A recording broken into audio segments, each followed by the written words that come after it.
Okay, good afternoon, good morning, everybody. Welcome to our 196th Reading Online Sports Economics Seminar, kindly hosted by the University of Reading and very generously sponsored by the Sports Economics Review. We are very fortunate today to have Agustin Indaco, who will be presenting Do Professional Athletes Choke When They Don't Have Time to Stop and Overthink? Agustin has about an hour in which to speak, and I think he's happy to take questions as he goes along. There's a nod there, so that's good. So please do raise your hand if you have questions for clarification, and there's plenty of time for Q&A as well. So, Agustin, all yours. Great. Let me just move this around there. Perfect. Thank you, James. Thanks for the opportunity to present today, and thanks everyone for joining on a Friday afternoon, Friday morning, wherever you are. So my name is Agustin Indaco. I'm currently at the Carnegie Mellon University in Qatar. What I'll be presenting today is actually kind of a mix of two works, two related works. So the first half roughly is something that I've presented a few times in the past. I think some of you may have already seen this, but it was just accepted last week or a week and a half ago in Economics Bulletin. So I'll try to go a little bit quickly over that just to lay the groundworks. And then I really want to talk about a natural extension from the results from those papers, something I've been working on very, very recently, the last 2-3 weeks, not even. So this is very green, very much in the early stages. So I'd love to get your input and feedback on that, see what works, what doesn't, what doesn't sound exactly true to you, etc. As James said, I'm happy to take questions during the presentation. So if you have any questions, feel free to jump in. I have a few screens, so if I don't see you, it's not because I'm not giving you the time. So if it's been a few slides and I haven't stopped, please feel to jump in. If not at the end, I think there's going to be quite a bit of time for Q&A. So if you have any questions, we can always talk at the end. The first part of what I will be sharing today is joint work with Iratekia, and then the second paper that I'm talking about, that is solo work. So let's get to it. So what I'm interested in, and both papers, kind of the whole topic today will be about whether or not professional athletes choke, i.e. whether or not professional athletes, when the moment matters the most, they underperform relative to expectations. And as you can imagine, and as you know, there's quite a bit of extensive literature on this. Both social psychologists as well as economists have been deeply interested in this topic for obvious reasons. And lucky for us, or within this domain, a lot of the papers, the existing literature uses sports as a natural environment to study whether or not professional athletes do choke under pressure. So there's a few papers studying this in the domain of football, of soccer, particularly in penalty kicks. And there's different papers who look at it from different contexts, but basically they show that the likelihood, the probability with which one scores a penalty kick is dependent on the scenario. So if it's a penalty kick shootout, the negative consequence penalty kick is scored less frequently than the positive consequence one or the neutral one, i.e. if you have a chance to secure a win with your penalty kick, you're much more likely to score than if you miss and your team loses. Similarly, in weightlifting, there are papers that show that performance decreases as athletes get closer to the top of the interim ranking. So for example, an athlete ranked 6th is 10% more likely, to lift the declared weight comparing to one ranked first. And so this notion that if you're close to a victory, maybe you start underperforming, and the declared weights are done before the competition. So it's not that there's some learning going on. Similarly, in basketball, there's quite a few papers talking about whether professional athletes or basketball players shoot their free throws at a worse clip than average in clutch situations, i.e. end of game, last 5 minutes when the score is close, And there's a few papers on this, but roughly they find that athletes shoot somewhere between 5 and 10 percentage points worse on these free throws and clutch moments. Also in golf, there's quite a few studies studying putting in clutch situations, in high pressure situations. And there's a few papers on this, but I'll just name one that finds that the higher the prize money for the putt for the tournament, that decreases the probability that a player will make a putt by roughly 1 percentage points. Now, if you think about this, all of these papers study what we can call static and unopposed actions. And obviously there's a good reason for this. This reduces the variability of the environment. So the only thing that is changing in this scenario is between a free throw shot in a clutch moment and a free throw shot at the end of the game, is that in one, presumably there's very little pressure or no pressure, and in the other one, presumably there's quite a bit of pressure. So any difference in the conversion rate between one and the other can be attributed to the effect of pressure on performance. But all of these, putting in golf, free throws in basketball, penalty kicks in football, weightlifting, etc., are very particular actions. So being Argentinian, I have to show a clip of the penalty shootouts in the 2022 World Cup. And what you see in this case, that the French player is coming to take the kick, this player has a lot of time to stop, think about the consequence of the action. The opposing goalkeeper famously taunts him.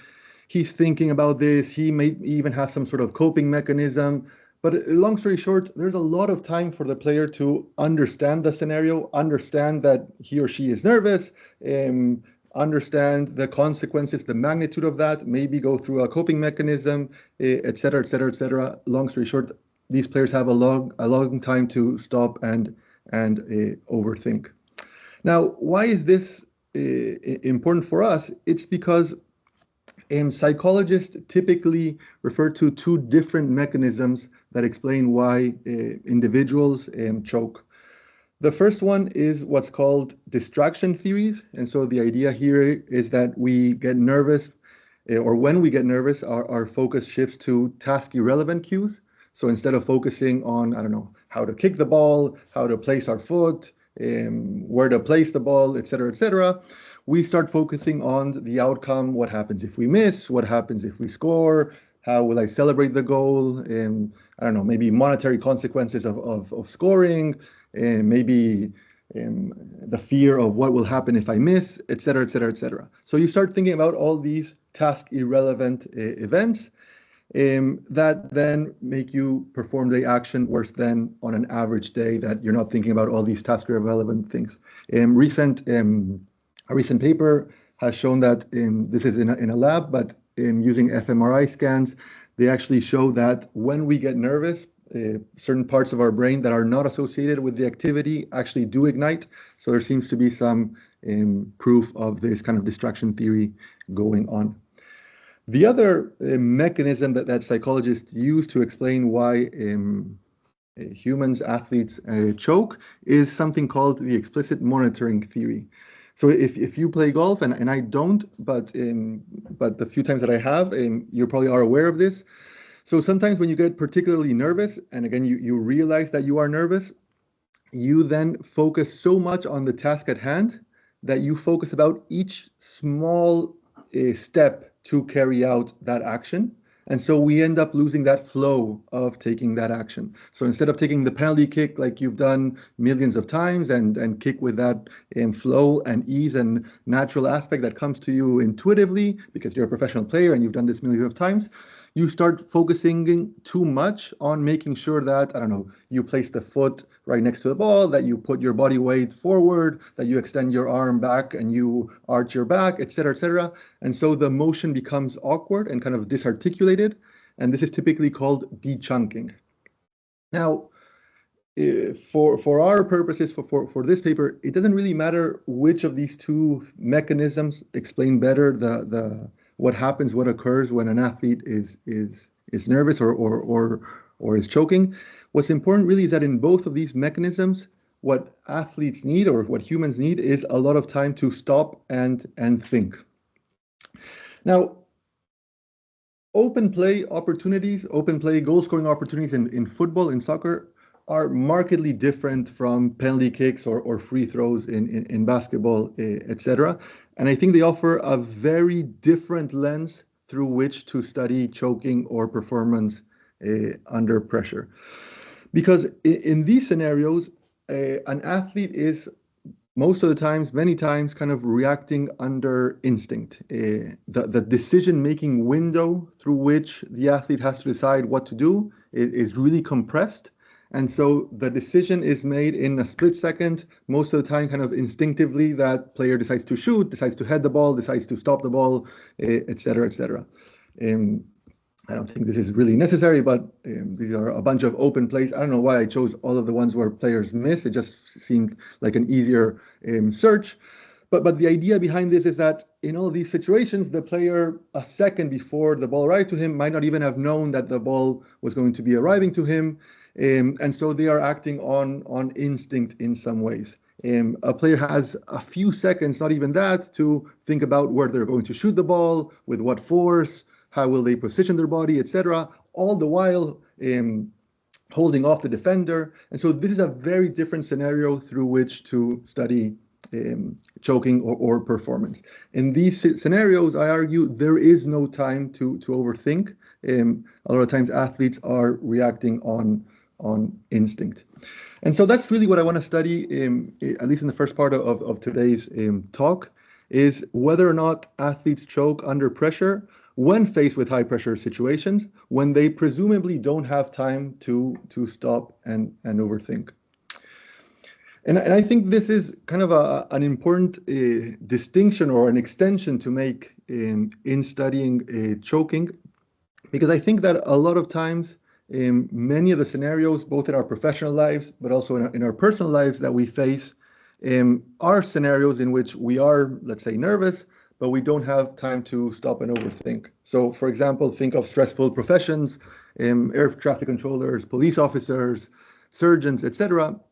When a surgeon is in an operating room, suddenly something goes wrong. Obviously, or I imagine there are protocols in place that they have to enact, but a lot of the times I would imagine they are reacting on instinct and the situation is very fluid, and so they have to react kind of in real time without the opportunity or the luxury, or not the luxury, depends how you think about it, of kind of pressing pause, acknowledging the situation, acknowledging that they are nervous, and then reacting or taking an action after that. Similarly, you can think of I don't know, stressful situations in your daily life, a job interview, a presentation, a difficult conversation with a family member, etc. These are scenarios where a lot of the times the situation you find yourself in is very fluid, and 2 seconds ago you didn't know you're going to get a particular question in a job interview, let's say, and so on the moment, on the fly, kind of instinctively, you are reacting and performing the best you can. So again, the difference between the scenarios is that I feel that a lot of times in these professions, the scenarios are much more similar to the open play opportunity that a football player faces, and less so to the penalty kick or the free throw or the putting in golf. So the empirical model I'll use to study whether or not professional athletes choke in open play opportunities is the following one. And so I'll be capturing whether or not shot I taken by player C at time t is a goal or not. So this is just a dummy variable indicating whether a shot I was converted, 1 or 0 if it was missed. I'm going to be able to include in my preferred model player fixed effects, but in another model I'll also include team fixed effects.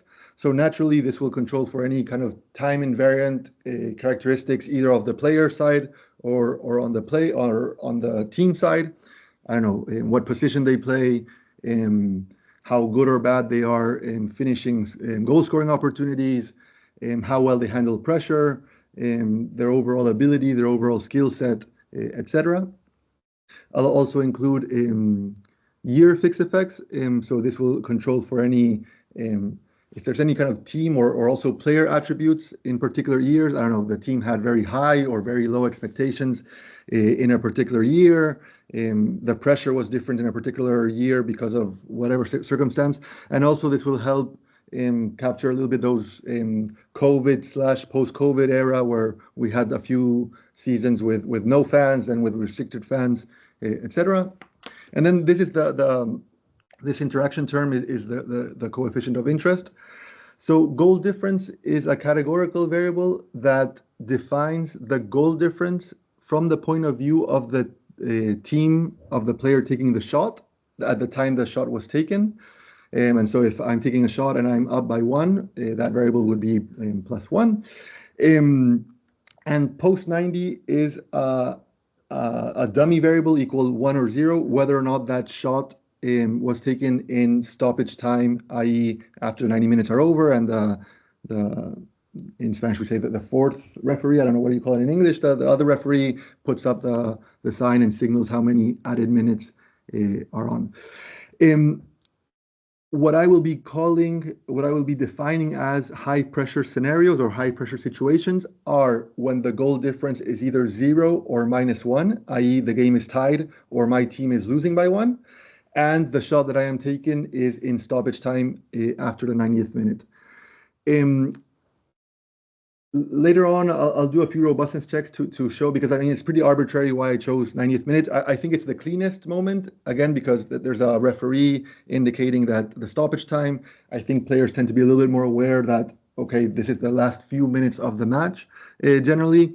But again, and I'll show you a few tables later on that the results don't change very much if I do the last 80, from the post 85th minute, post 80th minutes. The results are very similar, so there's not much there. But for the most part, I'll be defining a stressful situation as one in which your team is either tying or down by 1 goal, and the shot you're taking is in stoppage time. Now,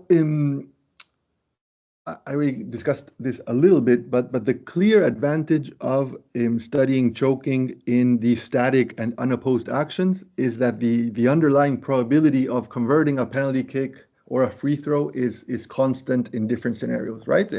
You're shooting from the same distance, there's no defender in your way, and so the difficulty removing the pressure of converting a free throw in basketball is the same in the first quarter, practice, or in the last second of the game when you're down by 1.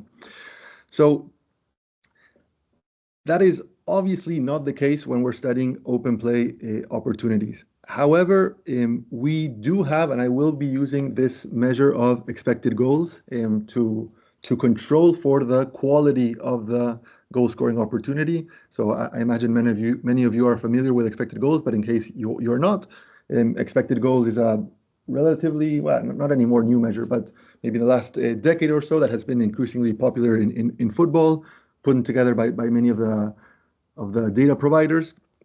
That basically what it does is it takes the characteristics of a given shot, the location, the shooting angle, how many defenders are between the shooter and the mouth of the goal, the type of assist, if the shot is taken with your head or your foot, etc., etc. And with all these characteristics, it defines a probability that that given shot should be converted in a given moment, obviously going from 0 to 1.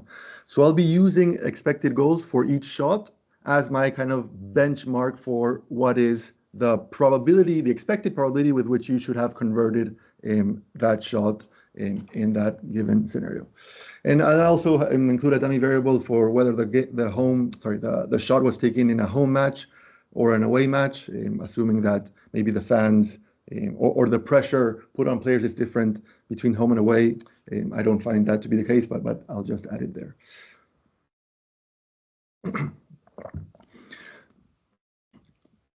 So in terms of data, we've been very fortunate to have a collaboration and a partnership with StatsPerform, which is a data provider, one of the big data providers that covers the big 5 leagues in Europe. And so we have data for all league matches in between the 2015-16 and the 2022-23 seasons for the big five leagues in Europe. So the Premier League, the Italian Serie A, the Spanish League, the French League, and the German League.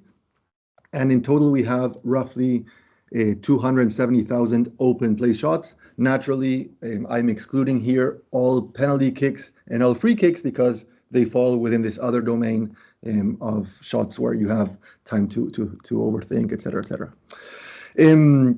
In terms of summary statistics, so the first column shows you the summary statistics for all the shots in the data set. Again, almost 270,000. Then column 2 and 3 is the subset of shots taken when the game was tied. So when the team taking the shot was either the game was tied or they were losing by 1. And then the second half of this table replicates that for those 3 buckets, just that we're subsetting now for shots taken in stoppage time, i.e. after the 90th minute. One good thing, well, 2 things. One is kind of a natural sanity check that, as you can imagine, at the end of the game in stoppage time, when you are losing by 1, we see an increase in shots taken with the head. So roughly 21% of them in normal time, 27% in stoppage time.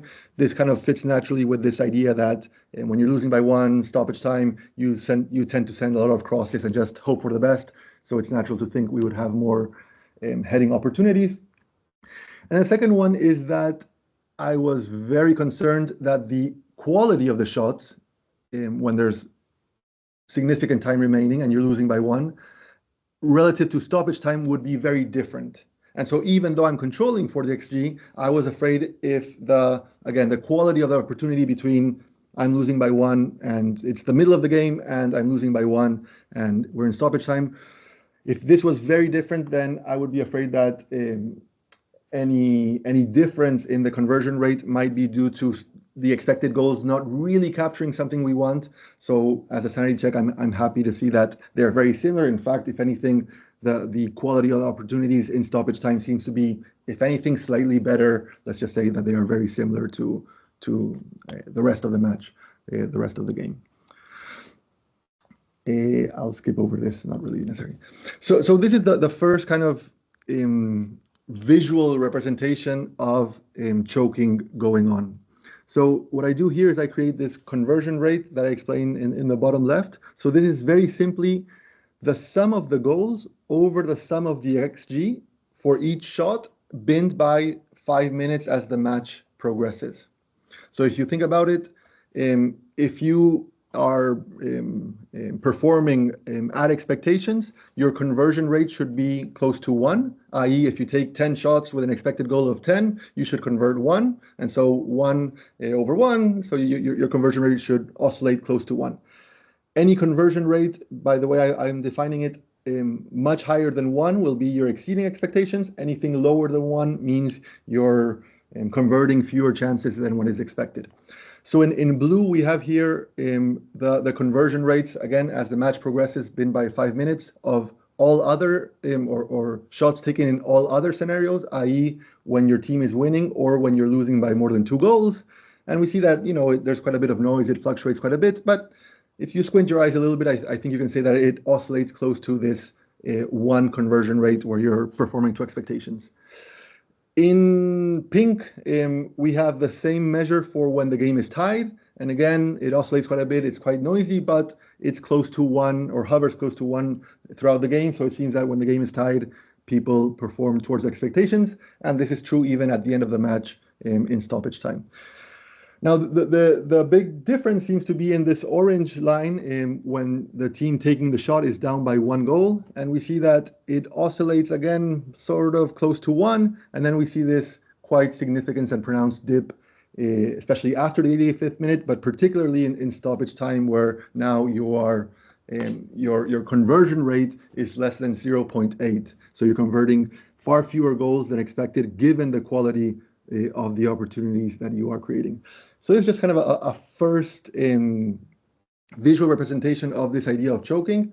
And also, for the first time, this glimpse into choking happening when your team is down by 1 goal and not when the game is tied. I'll talk more about that because this is a result that seems to hold for the majority of my my representations. So given that the dependent variable is binary, again, remember if shot I was converted or not, so we have a binary dependent variable. I'll first run this model as a logit, the model I showed you a few slides ago. When I group shots taken when the game was tied and when the team was down by one, again, kind of this game altering or outcome altering scenario, I see that players underperform relative to expectations in those shots taken after the 90th minute in stoppage time. But then when I disaggregate the goal differences a little bit more cleanly, I see that this effect is mainly driven by the shots taken when the team is down by one and not when the game is tied, something that we saw a few slides ago. And again, this idea of players choking when they're down by one and not when the game is tied. The mechanism I find to explain this, and this has been seen in a few other similar papers in other sports, is or couldn't be explained through loss aversion, with this notion that the player or the average player has the tie or a tied game as a reference point. And so for them, the pressure that comes with having a goal scoring opportunity at the end of the game, that if they miss, they're going to lose, weighs on them much more heavily than a very similar goal scoring opportunity at the end of the game when the game is tied. And so if you have the tie as a reference point, the missing the shot to win weighs down on you less than I missed the shot that because of my bad action, we lost the game. I've talked this with a few professional football players. Many agree, many don't. This notion of having the tie as a reference point, I would imagine it's also very dependent on the team that you're playing in and the expectations you have, et cetera, et cetera, et cetera. Now, what I really want to do though is include player and team fixed effects on this. So now I'm moving more to a linear probability model. I'm no longer running this as a logit. So I have various specifications. The first one is the same model as before, but just running as a linear probability model. So there's no fixed effects there. Just as a sanity check, I wanted to show that the coefficients are very similar to the ones before. Then columns 2 adds teams fixed effects, column 3 adds year fixed effects, and then columns 4 and 5 add player and year fixed effects, column 5 being my preferred specification. First thing to note is, again, across the board, no matter the specification, we don't see any significant dip in performance when the game is tied in stoppage time. Players seem to be behaving more or less as expected.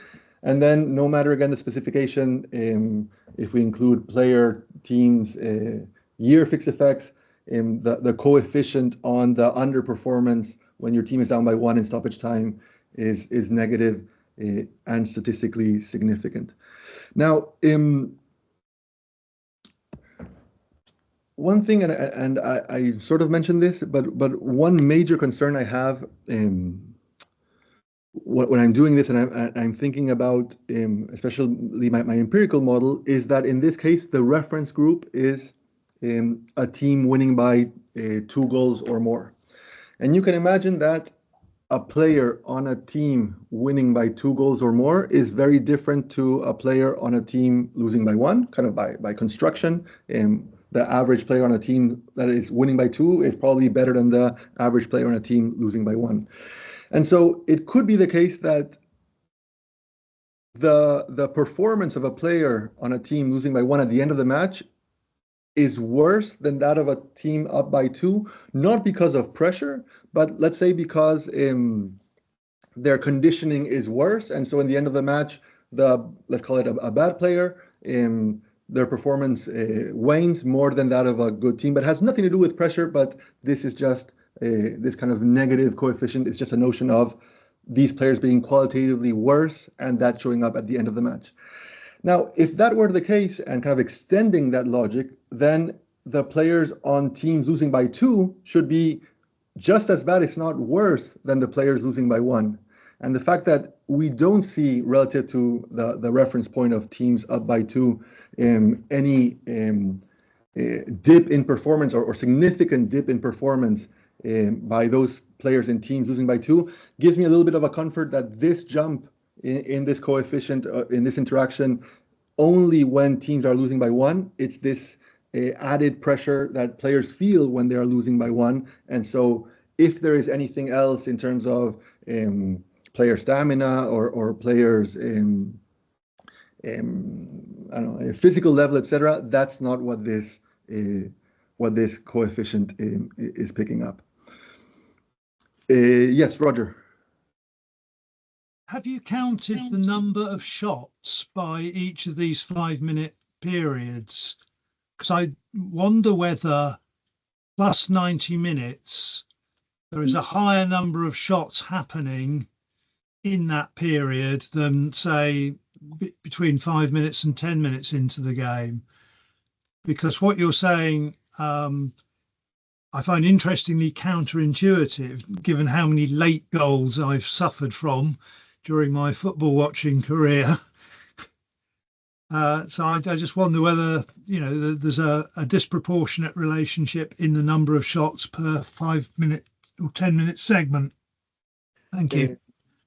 Yeah, I would imagine that in stoppage time, especially if you're losing by 1, there are more shots on goal. But again, what we're controlling for here is the quality of that opportunity, not just the count itself. So even if there are more shots per minute at the last 5 minutes, I don't think that's what's driving this difference in the conversion rate between those stoppage time shots and the other ones. But I would assume, again, I think I did this once, but I don't know the numbers off the top of my head. But it seems natural, right? That in the last 5 minutes, with nothing to play for, and you're losing by 1, you shoot from anywhere just out of desperation. And so the number of shots taken is much higher than at the beginning of the match or at the beginning of the second period. Yeah. Now, so as I said before, this cutoff of the 90th minute is a bit arbitrary. So this is just replicating my preferred specification. Instead of taking the post 90th minute, taking the post 85th minute. Again, we see that when the team is down by 1, players do seem to underperform.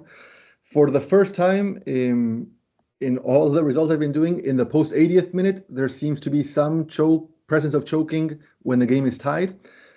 I'll be honest, I don't really have a good explanation to why this result appears in the post 80th period and not in smaller times.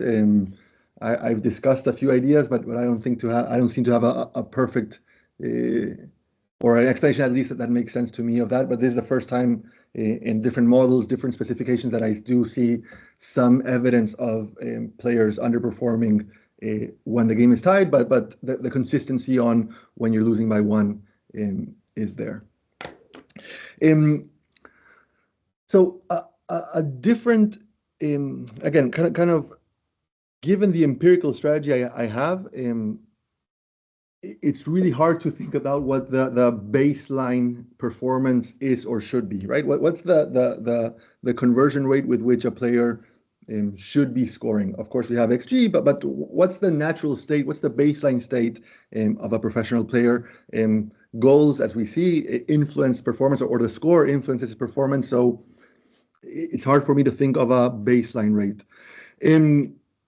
It can also be the case that, as I said before, maybe teams losing by 1 perform differently in late game situations to teams winning in ways that are not entirely captured by this XG variable or by other control variables. So as an alternative specification, what I'll test now is the probabilities of goals getting scored. So the dependent variable is exactly the same, but I'm going to do this now within each goal difference and binning the time in the match in 15-minute bins. So it's exactly the same, but this is a within goal difference and taking the difference in conversion rates as the match progresses within each goal difference. So now, supposedly, the comparison is within teams that are, by construction, more similar in quality, because all of these teams at the point of the shot were losing by by a goal. And so again, here we see that the coefficients and their standard errors on bin again by 15-minute bins. In red, orange, we see when the game is tied. Again, here we see some decrease in performance, but it's not statistically significant in that stoppage time. And again, in blue-green, when the team is down by 1, we see that in stoppage time, relative to the beginning of the match, that the performance relative to the expected goals, so relative to the probability with which they should have scored, it decreases, and it's again negative and statistically significant. So again, I think or I hope that in the various constructions that I've done this, I've been able to show that it seems that in late game situations, consider late game just for simplicity, stoppage time, when your team is down by 1, players seem to underperform or at least perform worse than expected, taking expected goals kind of as the baseline. Now, that was kind of the first paper I was talking about. When we finished that paper, I honestly left with more questions than answers, or it spurred more questions than answers. And the first thing that I kept thinking about was that this result holds for the quote-unquote average player in these 5 leagues, right? Obviously, this is not an average player. These are elite players playing in the best leagues in the world. So this is not your average player. This is a very, very, very good player. But within that kind of subset of extremely good players, this is the average Premier League player, the average Bundesliga player, etc. I was interested in seeing whether the superstar chokes or not in this scenario, also using open play opportunities. And I thought of 2 conflicting hypotheses for this. On one hand, and maybe the most natural to think about, is that a superstar becomes a superstar because he or she has this, innate ability to deliver in the clutch. American journalists talk a lot about players with what they call empty calories. So this is the opposite of a superstar. This is a player who puts on great stats for a team that doesn't win. And so on paper, this player looks really good, but this player does not deliver when it counts to more. This player is not contributing to winning.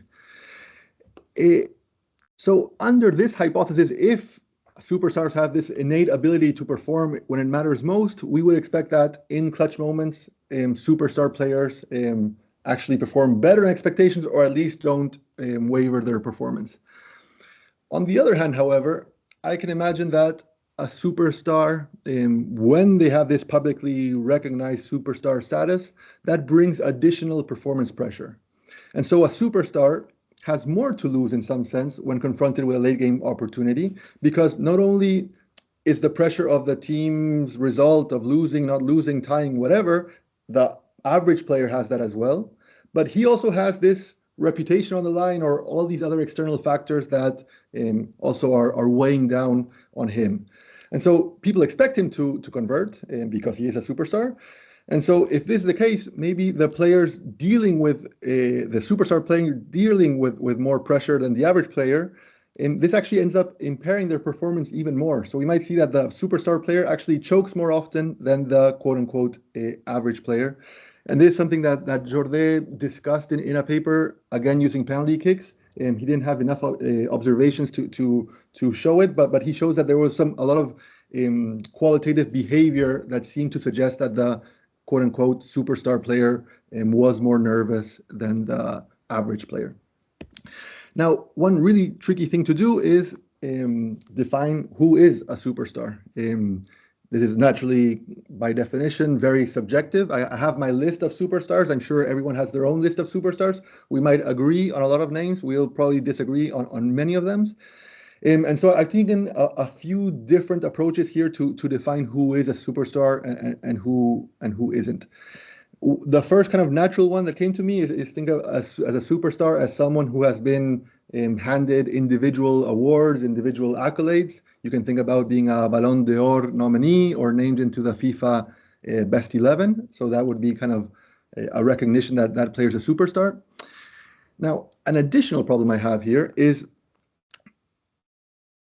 if I consider a player to be a superstar only the year in which he was awarded, let's say, FIFA Top 11 or Ballon d'Or, there is some kind of selection bias going on here because I'm assuming that he was awarded or given these recognitions because of he played well, scored a lot of goals, and probably scored a lot of important goals in that year.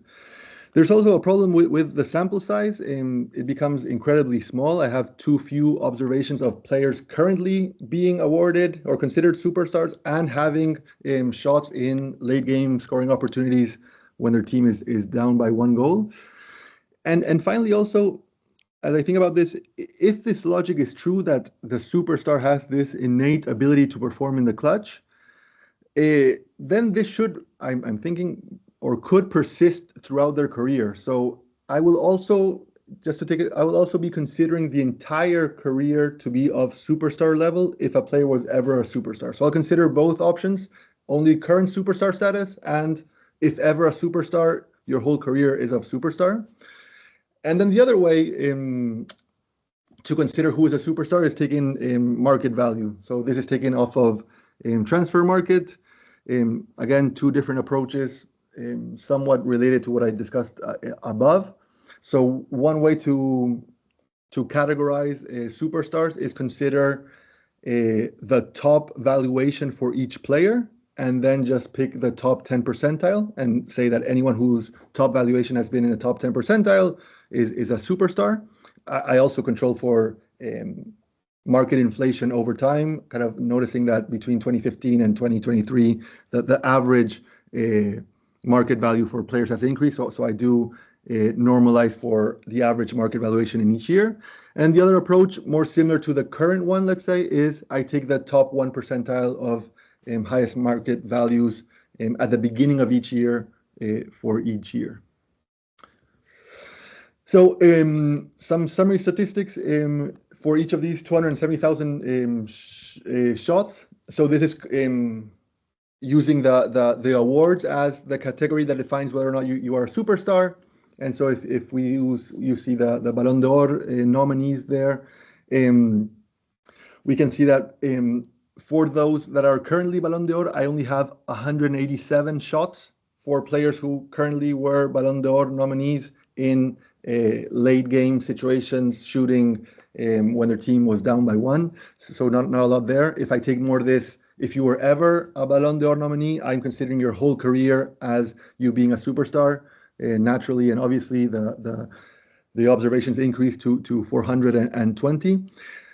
Even here, though, we see some first suggestion of maybe counterintuitive result, but that superstars players choke. We see that in the overall statistics, their conversion rates, 16.9, is higher than their average expected goals. So they convert more opportunities than what the baseline model would suggest.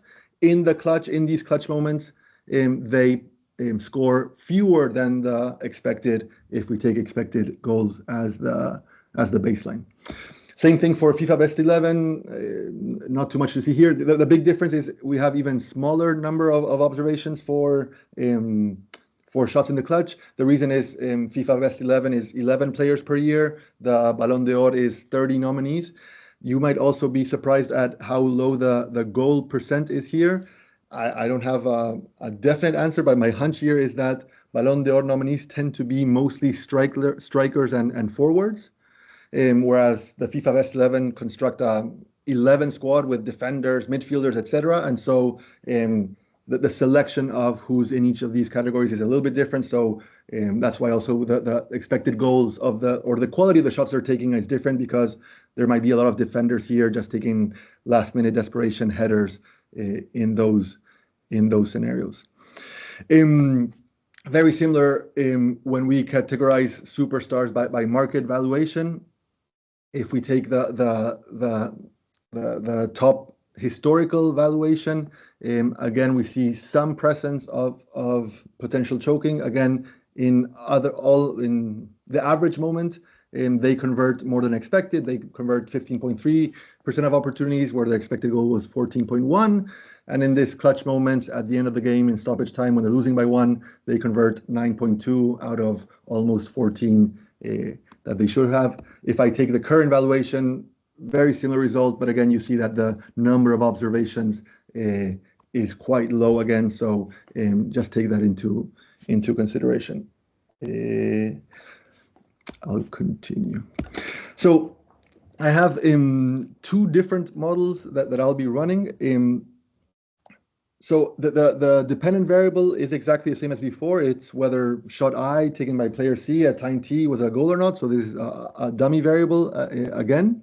Now, in the models that I'm considering, or I'm tabulating a player to be a superstar if they ever reached a particular status, be this Ballon d'Or nominee or top 10 percentile in terms of valuation, then I'll run the model at the top, where the coefficient of interest now is this interaction term between shot I being in the clutch, i.e. in stoppage time when your team is down by 1, and this dummy variable, whether or not that player was a superstar. Obviously, I'm controlling by the quality of the opportunity and the position that player plays.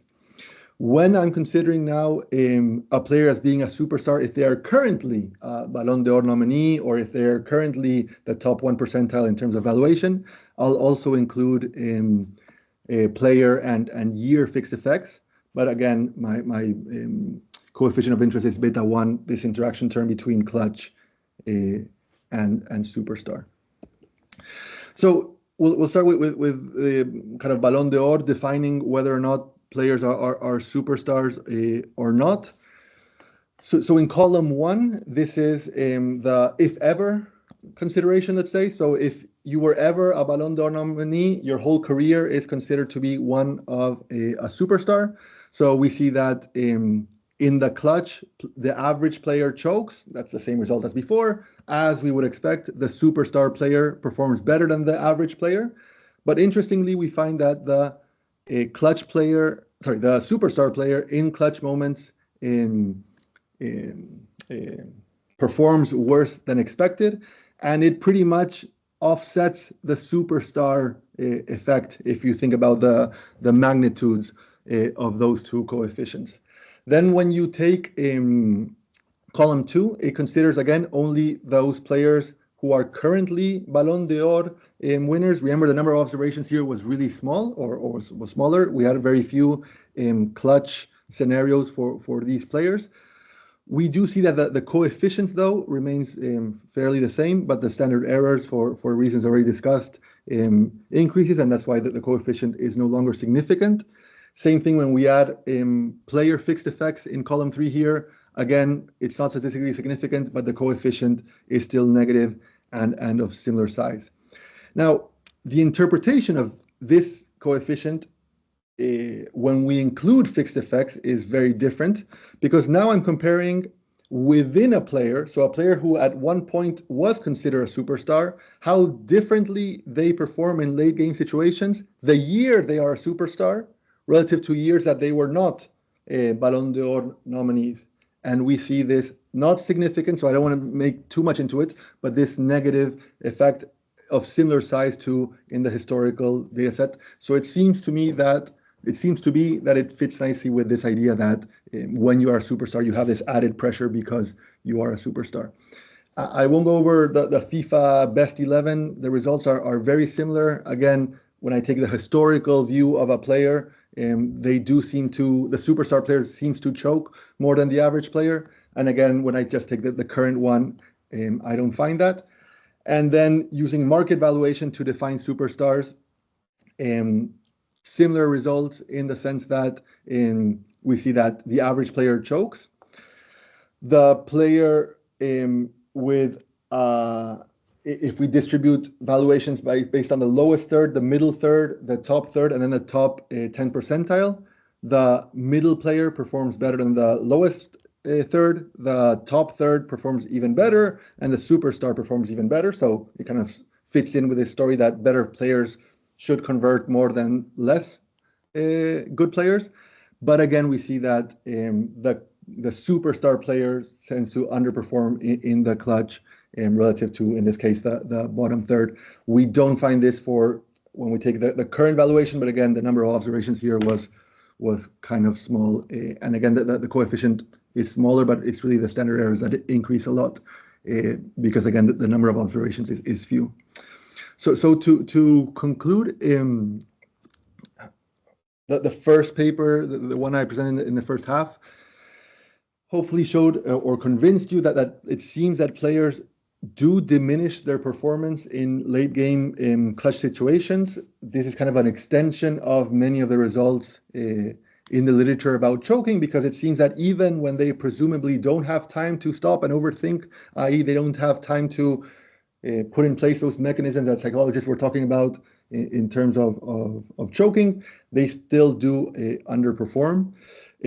Again, this distinction between choking when down by one and not so much evidence of that when the game is tied, and this is consistent with that idea of loss aversion that again has been found in other papers, that it could be the case that players, the average player at least, walks in with this tie game mentality as a reference point, and so missing an opportunity to win bears down less on them than missing the opportunity to tie the game, and that's why we see this distinction between those two situations.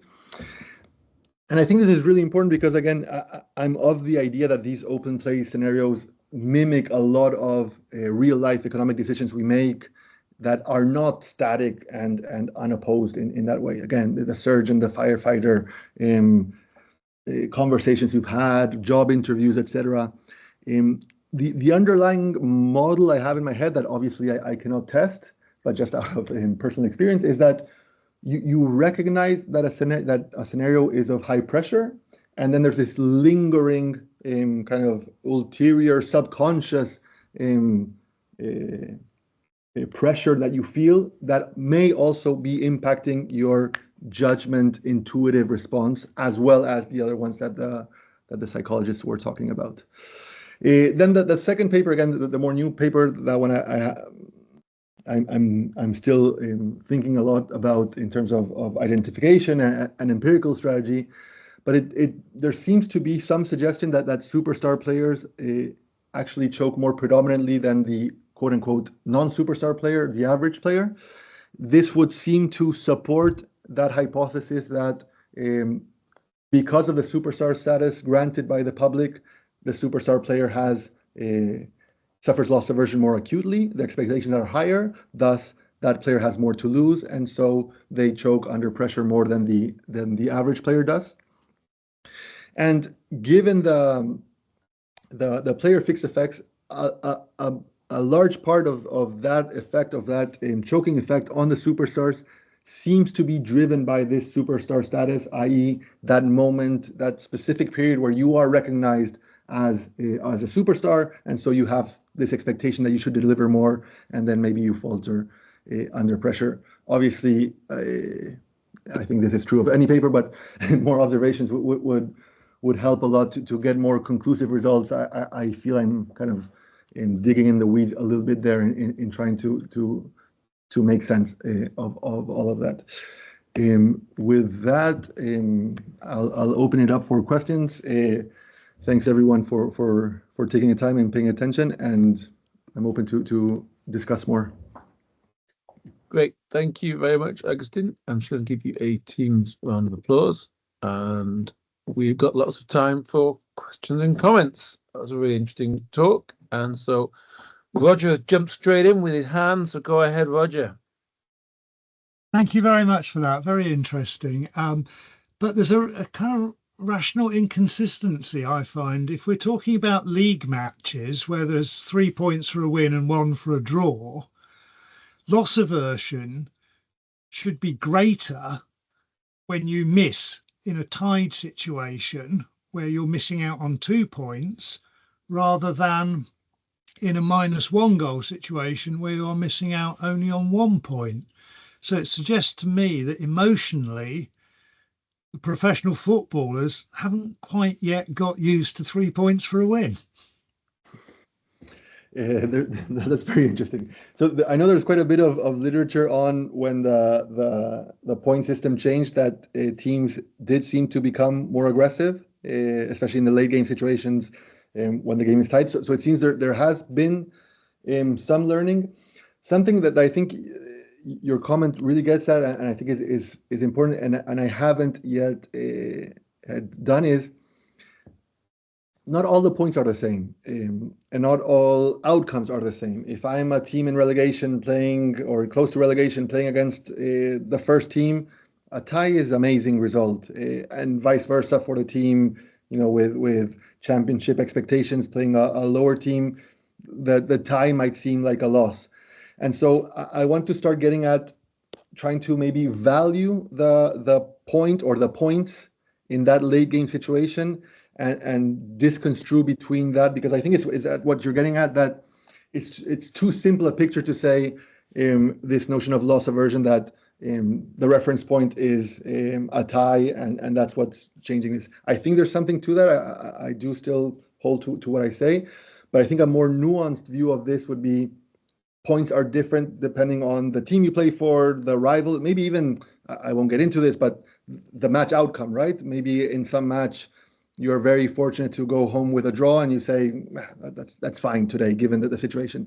I think that's very hard to model, but I do think I can model the value of the point given the difference in team standings, etc., when they were playing. So that's something to... Good points. Thank you. Thank you.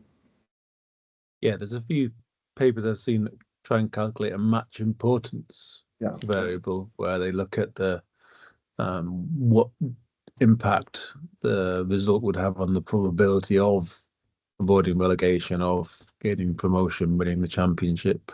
So that might be something that you could look into for that kind of additional pressure aspect of the chances. Yeah, for sure. And especially, I made sure that these were all league matches, because in cups, results have different value for obvious reasons. But again, not all matches are the same. Not all results are the same for different teams. So I definitely want to include something of that. Thanks. More questions and comments?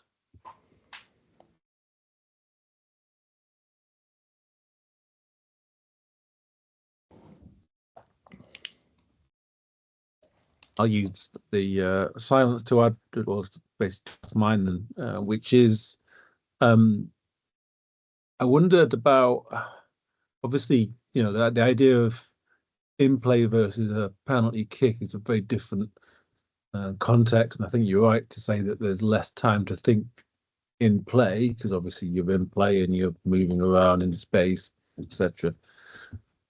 To me, and this, I think we kind of had this a little bit in our email conversation. To me, there's still a distinction there between do have some time to reflect. You've run clear, you've been put clear on goal, from the halfway line, saying you've got to get yourself to the point where you shoot, versus a cross comes in and you just get on the end of it and it goes in. And obviously, to some extent, XG will capture that, but I don't know how fully it will, and I also don't know. You might be able to get at it by something like, if you know that the player taking the shot has picked up the ball some distance from where they take the shot. Because also kind of within that answer, it's kind of the second part of the question I'm thinking about, kind of motivated by your, the videos that you're showing, is of course, when you're in that kind of one-on-one situation, the point at which you shoot could change. You're taking at some point when you decide I'm going to shoot or I'm going to round the goalkeeper, and that decision, of course, can be a little bit of a one. Well, obviously, it's one where they have to think about what they're going to do in terms of their strategy for how to cope with this big moment chance. So I don't know. Yeah, just those are my two kind of thoughts. Yeah, no, based on that email discussion a few months back, I've been thinking about this, and I agree. I'm saying that in these open play opportunities, you're acting instinctively. I think that's true for many of them, not necessarily for all of them. When you take a breakaway and you're running 30 meters, it's not the same as a penalty kick naturally, but there is more thought process going on than a center and you're just heading the ball that you can. And very anecdotally, I think you mentioned something similar. I do see that in some players, that when they have too much time to think, they actually perform worse. So sometimes just reacting to the ball and putting a foot on it seems to be better. As you were saying, though, I have struggled to think of, using the events data that I have, how can I differentiate between those two coding without going through all the matches. Maybe it is something of for how much time that player has had the ball. If there's been a dribbling event, that would require me to kind of go back to the bigger data set. So it's not a trivial task, but I had to think exactly. I think it's important. I had to think exactly how would I differentiate between, a pure instinctive reaction and one in which, as you say, a player has not all the time in the world, but a little bit of time to think. That would be super interesting. Yeah. Thank you. Cool. Thanks. Max has got his hand up.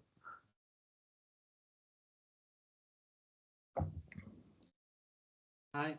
Sorry, it seems I can't open my camera, so sorry for that. No So worries. I only have the sound. So thank you for the presentation. Really, really interesting. It's not something I'm really used to, so I'm not an expert at that literature, obviously. So your interpretation is that basically players choke, but maybe it's goalkeeper that don't choke. So my question would be, have you tried differentiating between expected goals on target and not, to see if maybe players are doing better when it's on target? I don't know how you could differentiate, maybe to kind of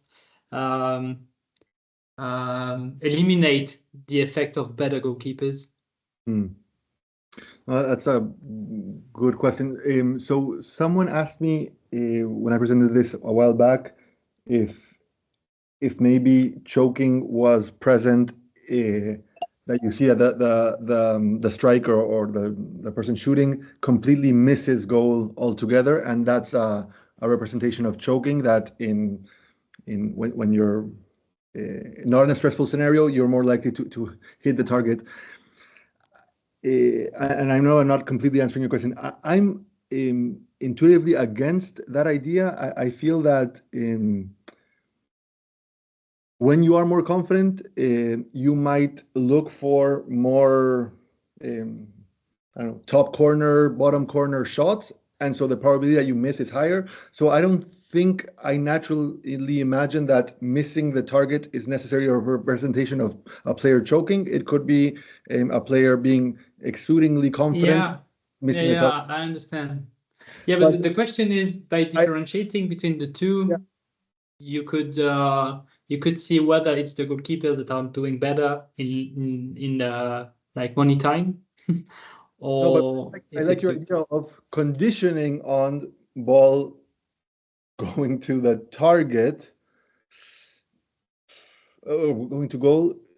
Whether do goalkeepers save more? But because if your results are the same on and off target, then it just means that maybe it's valid. So it's the shooter that are missing something.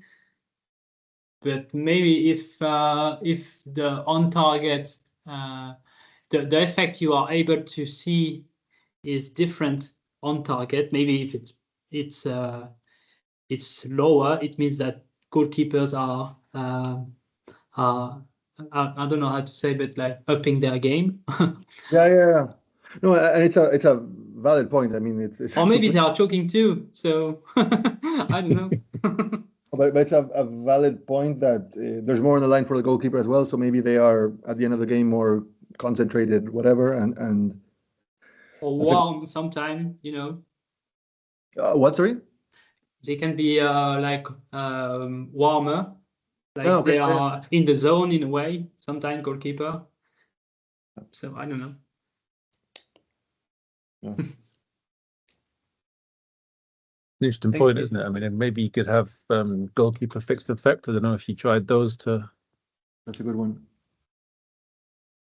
I guess Stats Perform might have things like, because I know Stats Bomb have something called goals saved above average for goalkeepers. They have a set of goalkeeper specific stats to kind of get a sense of whether the keeper should have saved a particular shot or not. So that could be a way in which you might get at the goalkeeper side. Yeah. Thank you. More questions, comments? Hello again. Hi, Roger, go on. This is a comment. It's a qualitative thing. I read in international footballers' autobiography a man called Tony Cascarino, who played for Ireland. And in that, he had a long description, as I recall it, of choking when he had to run from the halfway line in a vital cup tie with a ball at his feet and only the goalkeeper to beat. So if you could find his biography and you wanted a quote to sum that up, I should think that could work very well. What's the name of the international player again? Sorry. Excuse me. Tony Cascarino, Cascarino.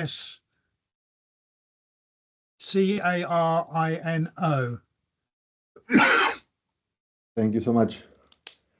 Yeah, and again, I guess it goes back to James' point of when maybe even the most obvious scenario, the most obvious chance when you're running alone against goal, that's the most the one where you're most likely to choke, because you realize, hey, I should be converting this. Yeah. And in those situations, the goalkeeper, I mean, I think the goalkeeper's perspective is a really interesting one, actually, which is, you know, in those situations, the goalkeeper's almost got nothing to lose because the striker is expected to score.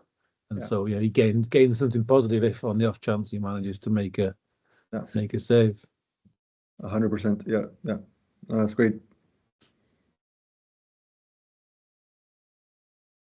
Any more questions and comments?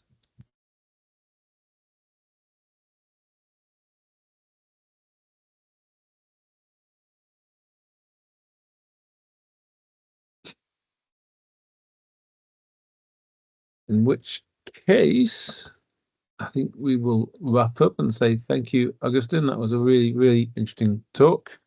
And wish you all the best as you pursue the work further. And congratulations on the publication, which is always good to see. Next week, we'll be back again. Next week on the 23rd of May, we're going to have Mario Lachner from the University of Linz presenting From Dugout to Departure, Sleep Loss Leads to Mental Errors, Evidence from a Natural Experiment. So thanks once again, Agustin. Thanks everyone for joining us, and we'll be back again next week. Thank you. Thank you, James. Thanks, everyone. Thanks for the opportunity. Thank you. Goodbye. Cheers. Bye-bye.